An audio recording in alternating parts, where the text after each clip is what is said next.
Says that summertime is the prime time for car thefts. So I got a chance to talk to Roger Morris. He works with the Bureau. He explained where Jacksonville ranks when it comes to the number of car thefts.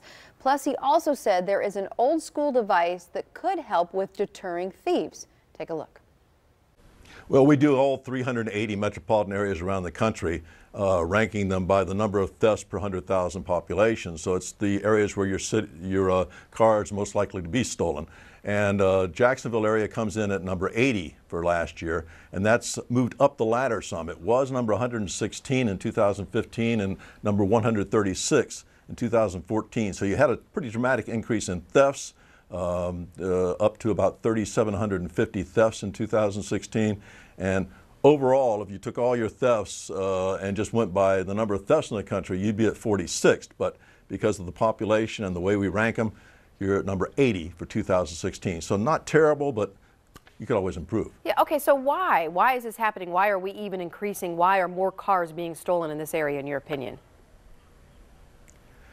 Well, that's a good question. We've seen car thefts decline dramatically since the mid-90s when anti-theft ignitions and keys were introduced into the system. So we went from like 1.6 million thefts a year down to about 700,000 thefts, even less than that a couple of years ago. But for the last couple of years, we've seen it increase. We think it's going to go up about 6 or 7% when the final numbers are in for 2016. It's kind of alarming. We think that, one, too many people are leaving their keys in the car, or leaving it running, or leaving it unlocked, making it very easy for thieves who don't have to defeat the anti-theft technology in the car today.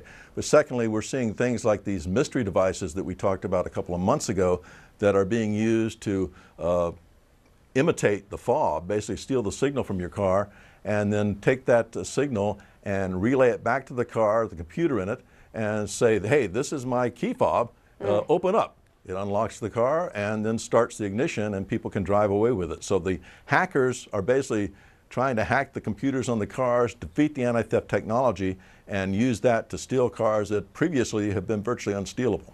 Wow. Okay. Are there specific cars that you're finding that are more stolen than others?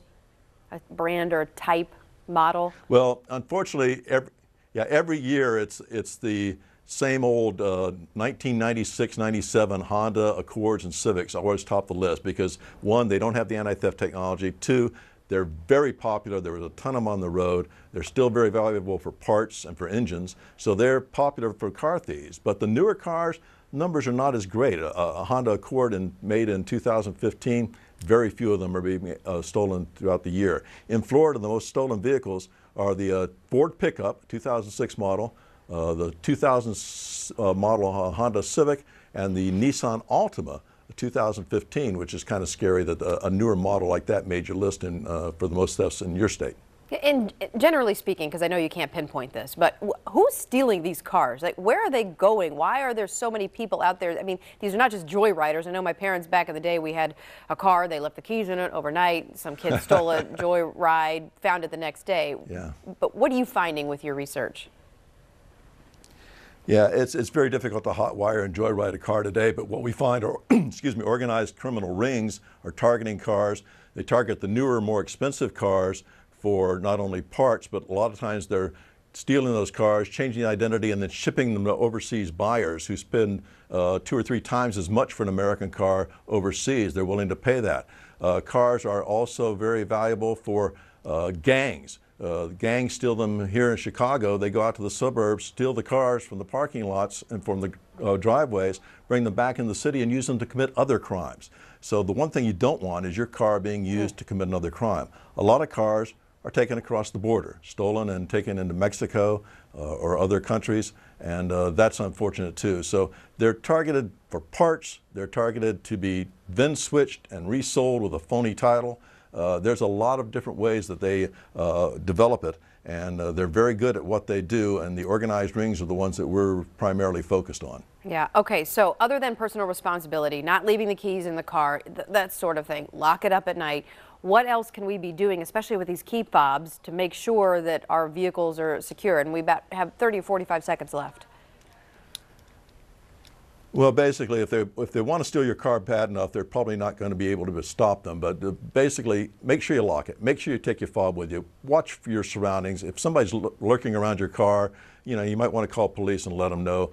Be careful handing over keys to an attendant, a valet. Know who you're giving a key to. And also, something as simple as setting your alarm. It's annoying, but if it goes off, it's likely to scare the thief away. Or putting something like a club on it. We laugh about the old club being on your steering wheel, but thieves really don't want to take the time to have to take one of those off your cars when they can go to another car 3 rows down and steal it just as easily. It's a deterrent. All right, Roger, thanks so much for your time. We appreciate it. Thank you. Good stuff. There they are. We're going to be right back in a second.